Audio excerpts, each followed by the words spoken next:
नमस्कार मध्य प्रदेश, स्वागत है आपका हमारे चैनल AKS MP न्यूज़ पर। हम आपके लिए लेकर आए हैं मध्य प्रदेश के सभी जिलों की 25 बड़ी खबरें फटाफट अंदाज में। दोस्तों, वीडियो अच्छा लगे तो वीडियो को लाइक, शेयर और चैनल को सब्सक्राइब करें। साथ ही ये भी बताएं कि आप इस वीडियो को किस जिले या शहर से देख रहे हैं, जिससे हम आपके जिले और शहर की न्यूज आप तक सबसे पहले पहुँचा सकें। चलिए दोस्तों, बिना देरी किए सीधे रुख करते हैं आज की बड़ी सुर्खियों पर। मध्य प्रदेश के सतना की उद्रिका सिंह बनी देश की सबसे तेज आइस स्केटर। मध्य प्रदेश के सतना जिले में 15 वर्षीय खिलाड़ी उद्रिका सिंह ने खेलो इंडिया विंटर गेम्स 2026 में 500 मीटर आइस स्केटिंग प्रतियोगिता में स्वर्ण पदक जीतकर प्रदेश का नाम रोशन किया। इस उपलब्धि के बाद भारत की सबसे तेज महिला आइस स्केटर बन गई। उद्रिका सिंह की इस सफलता की खेल जगत में खुशी है। राज्य सरकार और खेल विभाग ने उन्हें बधाई दी और भविष्य में अंतर्राष्ट्रीय स्तर की तैयारी करने के लिए बेहतर प्रशिक्षण और आर्थिक सहायता देने का आश्वासन दिया। मेले में झूला टूटने से 14 बच्चे घायल। मध्य प्रदेश के एक जिले में आयोजित मेले में बड़ा हादसा सामने आया है। बच्चों से भरा झूला अचानक टूटकर नीचे गिर गया, जिससे 14 बच्चे घायल हो गए हैं। हादसे के बाद मेले में अफरा तफरी मच गई। सभी घायल बच्चों को तुरंत अस्पताल पहुंचाया गया। डॉक्टर के अनुसार कुछ बच्चों की हालत गंभीर है। प्रारंभिक जाँच में पता चला है कि झूले में तय सीमा से ज़्यादा बच्चों को बैठाया गया। प्रशासन ने मेले संचालक पर कार्रवाई के आदेश दिए हैं। दावोस में मुख्यमंत्री ने निवेश और रोजगार पर जोर दिया। मुख्यमंत्री मोहन यादव ने विश्व आर्थिक मंच दावोस में मध्य प्रदेश की विकास योजनाओं की जानकारी दी। उन्होंने कहा कि राज्य सरकार उद्योग, कृषि और ऊर्जा और रोजगार को प्राथमिकता दे रही है। मुख्यमंत्री ने बताया कि निवेशकों को आसान नियम और जल्दी मंजूरी दी जा रही है। उन्होंने कहा है कि नई परियोजना की किसान को बेहतर बाजार और युवाओं को रोजगार मिलेगा। कई विदेशी कंपनियां ने मध्य प्रदेश में निवेश करने में रुचि दिखाई, जिससे प्रदेश की अर्थव्यवस्था मजबूत होगी। मध्य प्रदेश के उमरिया जिले में DFO बंगले को लेकर राजनीतिक विवाद। उमरिया जिले में वन विभाग के DFO के बंगले को लेकर राजनीतिक विवाद गहराता जा रहा है। भाजपा और कांग्रेस दोनों दलों ने आरोप लगाया है कि बंगला सरकारी जमीन पर नियमों के खिलाफ बनाया गया है। दोनों दलों ने नेताओं और कार्यकर्ताओं ने प्रशासन के खिलाफ प्रदर्शन किया। जिला प्रशासन ने मामले को गंभीरता से लेते हुए जांच समिति का गठन कर दिया है। अधिकारियों का कहना है कि जांच रिपोर्ट आने के बाद दोषियों पर उचित कार्रवाई की जाएगी। मध्य प्रदेश के बालाघाट जिले में साइबर ठगी का बड़ा नेटवर्क पकड़ा गया। बालाघाट जिले में पुलिस ने साइबर ठगी के एक बड़े नेटवर्क का खुलासा किया है। जांच में सामने आया है कि 22 फर्जी बैंक खातों के जरिए लगभग 15 लाख रुपए का लेन देन किया गया है। पुलिस ने 2 आरोपियों को गिरफ्तार किया है। आरोपी लोगों को फ़ोन कॉल और फर्जी ऑनलाइन लिंक भेजकर ठगी करते थे। पुलिस ने आम लोगों से अपील की है कि वे किसी भी अनजान व्यक्ति की फर्जी कॉल ना उठाएं और किसी भी मैसेज या लिंक पर भरोसा ना करें और सतर्क रहें। वहीं दोस्तों, अगली खबर निकल के आई है लाडली बहना योजना की तरफ से। लाडली बहना योजनाओं के लिए एक अच्छी खबर निकल के आ रही है। लाडली बहना योजना को लेकर महिलाओं के लिए बड़ी खुशखबरी सामने आई। सरकार का इस योजना के मासिक राशि बढ़ाने की गंभीरता पे विचार कर रही है। सूत्रों के मुताबिक आगामी बजट में इसका ऐलान हो सकता है। फिलहाल लाखों महिलाओं को इस योजना का लाभ मिल रहा है। सरकार का मानना है कि आर्थिक सहायता बढ़ाने में महिलाओं की सामाजिक और आर्थिक स्थिति को और मजबूत बनाया जाए और लाडली बहना योजना की राशि में बढ़ोतरी की जा सकती है। चौथे शनिवार या गणतंत्र दिवस बैंक बंद रह सकते हैं। 24 जनवरी को चौथा शनिवार और 26 जनवरी को गणतंत्र दिवस होने के कारण मध्य प्रदेश के सभी बैंक बंद रहेंगे।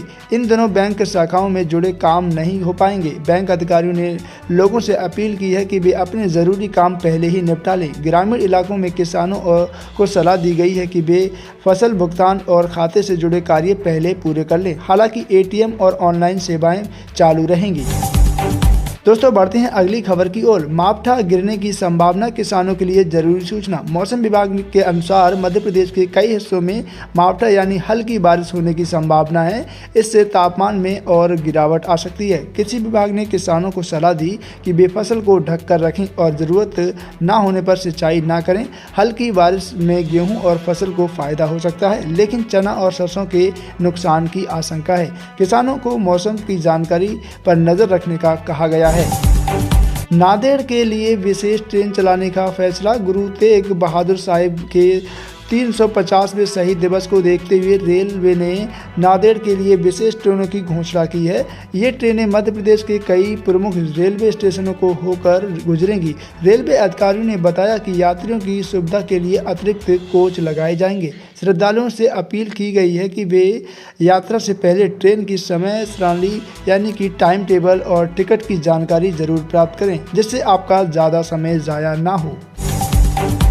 बसंत पंचमी पर स्कूलों में पूजा और सांस्कृतिक कार्यक्रम। बसंत पंचमी के अवसर पर मध्य प्रदेश के अधिकतर स्कूल खुले रहे। कई स्कूल में सरस्वती पूजा और सांस्कृतिक कार्यक्रम और विशेष भाषाओं का आयोजन किया गया। बच्चों ने गीत, नृत्य और भाषण प्रस्तुत किए। शिक्षा विभाग ने स्पष्ट किया कि बसंत पंचमी मध्य प्रदेश के सामान्य अवकाश नहीं है। हालांकि कुछ स्कूलों में आधा दिन पढ़ाई रखी गई और शिक्षकों ने बच्चों को शिक्षा के महत्व के बारे में बताया और उन्हें बताया कि आपके लिए शिक्षा कितनी ज़रूरी है। एमपी के युवाओं के लिए ये बड़ी खुशखबरी सामने आ रही है। मध्य प्रदेश में 50,000 पदों पर होगी सरकारी भर्ती। मध्य प्रदेश के सीएम डॉक्टर मोहन यादव जी ने 50,000 से ज़्यादा सरकारी पदों पर भर्ती करने का ऐलान किया है, जिसमें शिक्षा, पुलिस, स्वास्थ्य और राजस्व विभाग में पद शामिल हैं। युवाओं के लिए यह बड़ी राहत की खबर है। भर्ती प्रक्रिया को पारदर्शी और तेज बनाने के निर्देश दिए गए हैं। सरकार का कहना है कि रोजगार के अवसर बढ़ाना उसकी प्राथमिकता है। अगली खबर निकल के आ रही है ग्वालियर चंबल से। ग्वालियर चंबल में घने कोहरे से जनजीवन प्रभावित। ग्वालियर, मुरैना और दतिया जिले में घने कोहरे के कारण जनजीवन प्रभावित हुआ है। सुबह के समय काफ़ी कोहरा दिखाई दे रहा है, जिससे वाहन चालकों को परेशानी हो रही है। कई ट्रेन और बसों की गति भी धीमी की गई है। प्रशासन और पुलिस ने लोगों को सावधानी बरतने की अपील की। खासकर दोपहिया वाहन चालकों को हेलमेट और लाइट का उपयोग करने की सलाह दी। वहीं दोस्तों अगली खबर निकल के आ रही है भोपाल की तरफ से। तो भोपाल में स्मार्ट सिटी परियोजना की समीक्षा बैठक हुई। भोपाल में स्मार्ट सिटी मिशन के तहत चल रही परियोजनाओं की समीक्षा की बैठक में सड़क, जल आपूर्ति, ट्रैफिक कंट्रोल और सीसीटीवी प्रोजेक्ट पर चर्चा हुई। अधिकारियों ने बताया कि इन परियोजनाओं से शहर के साथ साथ आसपास के ग्रामीण इलाकों में भी लाभ मिलेगा। स्मार्ट सड़कों के किसानों को मंडी तक पहुंचने में आसानी होगी। मुख्यमंत्री ने निर्देश दिए कि सभी कार्य समय पर पूरे किए जाएं और जनता को बेहतर सुविधा दी जाए। तो अगली खबर निकल के आ रही है इंदौर की तरफ से। इंदौर में स्वच्छता अभियान को एक मजबूत बनाने का फैसला है। इंदौर नगर निगम ने स्वच्छता अभियान को एक और सख्त बनाने का निर्णय लिया है। घर घर कचरा संग्रहण और प्लास्टिक पर रोक लगाने के लिए निर्देश दिए गए हैं। ग्रामीण क्षेत्रों के आने वाले किसानों और सब्जी विक्रेताओं को भी साफ सफाई बनाए रखने के लिए समझाया गया है। नगर निगम का कहना है कि स्वच्छता और स्वास्थ्य बेहतर होगा। स्वच्छता से स्वास्थ्य बेहतर होगा और बीमारियां कम होंगी। नागरिकों से सहयोग की अपील की गई है कि सभी लोग इसका सहयोग करें और सभी साथ साफ सफाई का ध्यान रखें। जबलपुर हाईकोर्ट ने किसानों से जुड़े मामले में प्रशासन को फटकार लगाई। जबलपुर हाईकोर्ट ने किसानों से जुड़े एक मामले में सुनवाई के दौरान प्रशासन को फटकार लगाई है।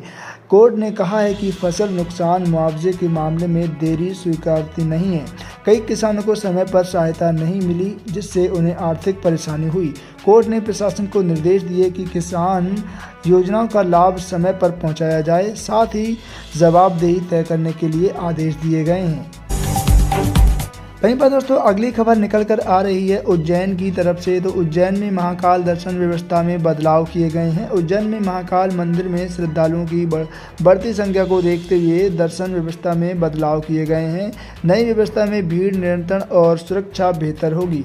प्रशासन ने बताया कि इससे ग्रामीण क्षेत्रों और दूर दराज के आने वाले श्रद्धालुओं को भी सुविधा मिलेगी। महिला श्रद्धालुओं के लिए अलग कतार और सुरक्षा व्यवस्था की गई है। प्रशासन ने सभी से नियम का पालन करने के लिए अपील की। तो वहीं पर अगली खबर निकल के आ रही है मध्य प्रदेश के सागर जिले से। सागर में सड़क हादसे में 3 लोगों की मौत। सागर जिले में एक दर्दनाक सड़क हादसे में 3 लोगों की मौत हो गई। तेज रफ्तार वाहन की टक्कर से एक हादसा हुआ। मृतक के एक किसान भी शामिल था जो मंडी से लौट रहा था। पुलिस ने मामला दर्ज कर जाँच शुरू की। प्रशासन ने मृतकों के परिजनों को आर्थिक सहायता देने की बात कही। ग्रामीण इलाकों में सड़क सुरक्षा को लेकर चिंता बढ़ गई है। तो अगली खबर निकल के आ रही है रीवा जिले से। मध्य प्रदेश के रीवा जिले में अवैध शराब फैक्ट्री पकड़ी गई। रीवा जिले में पुलिस ने अवैध शराब बनाने वाली फैक्ट्री का भांडाफोड़ किया है। मौके पर ही बड़ी मात्रा में शराब और केमिकल जब्त किए हैं। यह शराब गांव में सप्लाई की जा रही थी, जिससे कई गरीब और किसान परिवार प्रभावित हो रहे थे। पुलिस ने 2 आरोपियों को गिरफ्तार किया। प्रशासन ने कहा है कि अवैध शराब के खिलाफ अभियान और तेज किया जाएगा। तो अगली खबर निकल के आ रही है खंडवा जिले से। तो मध्य प्रदेश के खंडवा जिले में किसानों का प्रदर्शन, समर्थन मूल्य की मांग। खंडवा जिले में किसानों ने फसल समर्थन मूल्य की और बिजली बिल माफ़ी की मांग को लेकर प्रदर्शन किया। किसानों का कहना है कि लागत बढ़ने के बावजूद फसलों के सही दाम नहीं मिल रहे हैं। प्रदर्शन शांतिपूर्ण रहा। प्रशासन ने किसानों से बातचीत कर उनकी मांगें शासन तक पहुंचाने का आश्वासन दिया। किसान संगठन ने चेतावनी दी कि अगर मांगें नहीं मानी गईं तो आंदोलन तेज किया जाएगा और प्रदर्शन फिर से दोबारा किया जाएगा। तो अगली खबर निकल के आ रही है मध्य प्रदेश के छिंदवाड़ा जिले से। छिंदवाड़ा जिले में रोजगार मेला, युवाओं को नौकरी। छिंदवाड़ा जिले में रोजगार मेले का आयोजन किया गया, जिसमें सैकड़ों युवाओं ने भाग लिया। कई निजी कंपनियां ने युवाओं का चयन किया। ग्रामीण और किसान परिवार के युवाओं को रोजगार मिलने से खुशी का माहौल दिखाई दिया। प्रशासन ने कहा है कि ऐसे मेलों का पलायन रुकेगा नहीं। महिला के लिए सिलाई, कंप्यूटर और स्वरोजगार की पूरी जानकारी दी गई। मध्य प्रदेश के सरकारी स्कूल में नया सिलेबस लागू करने की तैयारी। सरकारी स्कूल में नया सिलेबस लागू होगा। मध्य प्रदेश के सरकारी स्कूलों में नया सिलेबस लागू करने की तैयारी पूरी कर दी गई है। नए पाठ्यक्रम में कौशल विकास, डिजिटल शिक्षा और व्यवहारिक ज्ञान का ज़्यादा जोर दिया जाएगा। शिक्षा विभाग का कहना है कि बच्चों को भविष्य के लिए तैयार करना हमारा उद्देश्य है। नए सत्र में यह सिलेबस लागू होने की संभावना है। शिक्षकों को इसके लिए नए सिलेबस की विशेष ट्रेनिंग भी दी जाएगी, जिससे मध्य प्रदेश के शिक्षा स्तर बढ़ सके। तो अगली खबर निकल के आ रही है मध्य प्रदेश के देवास जिले से। मध्य प्रदेश के देवास जिले में महिलाओं की योजनाओं पर विशेष बैठक। देवास जिले में महिलाओं के लिए विशेष कार्यक्रम आयोजित किया गया। इसमें लाडली बहना योजना, स्वयं सहायता समूह और स्वरोजगार योजनाओं की जानकारी दी गई। महिलाओं को बताया गया कि वे कैसे बैंक से जुड़कर आर्थिक रूप से आत्मनिर्भर बन सकती हैं। कई महिला समूह को सम्मानित भी किया गया। कार्यक्रम में बड़ी संख्या में महिला शामिल हुई। सभी ने कार्यक्रम की तारीफ की और अपनी रुचि दिखाई। तो अगली खबर निकल के आ रही है मध्य प्रदेश के बिजली विभाग से। तो बिजली उपभोक्ताओं के लिए मिल सकती है बड़ी राहत। मध्य प्रदेश सरकार घरेलू बिजली उपभोक्ताओं को राहत देने की योजना पर काम कर रही है। बिजली बिल में सब्सिडी बढ़ाने पर विचार किया जा रहा है, जिससे मध्य प्रदेश के निम्न वर्ग के परिवार को सीधे फायदा मिलेगा। ऊर्जा विभाग जल्द से जल्द यह अंतिम फैसला ले सकता है। सरकार का कहना है कि आम जनता पर आर्थिक बोझ कम करना जरूरी है। तो अगली खबर निकल के आ रही है मध्य प्रदेश के धारा जिले से। एमपी के धारा जिले में सड़क चौड़ीकरण से किसानों को राहत। धारा जिले में सड़क चौड़ीकरण के काम शुरू हो गया है। इससे किसानों को अपनी फसल मंडी तक पहुंचाने में आसानी होगी। ग्रामीण इलाकों में लंबे समय से सड़क की मांग की जा रही थी। प्रशासन ने बताया कि सड़क बनाने से दुर्घटना भी कम होंगी और परिवहन रास्ता भी होगा। किसानों ने इस फैसले का स्वागत किया। दोस्तों अगली खबर की ओर बढ़ते हैं। तो महिला सुरक्षा के लिए नया मोबाइल ऐप। महिला सुरक्षा को मजबूत बनाने के लिए मध्य प्रदेश सरकार ने एक नया मोबाइल ऐप लॉन्च किया है। इसके जरिए आपात स्थिति में महिला तुरंत महिला प्रशासन से संपर्क कर सकेंगी। ऐसे में ऐप में लोकेशन और ट्रैकिंग की सुविधा भी उपलब्ध है। सरकार का कहना है कि महिलाओं को सुरक्षित माहौल देना उनकी प्राथमिक जिम्मेदारी है। दोस्तों ये थी आज की 25 बड़ी खबरें। दोस्तों वीडियो अच्छा लगे तो वीडियो को लाइक, शेयर, चैनल को सब्सक्राइब करें। साथ ही ये भी बताएं कि आप इस वीडियो को किस जिले या शहर से देख रहे हैं। तो आज की इस वीडियो में इतना ही दोस्तों, मिलते हैं एक अगली खबर के साथ।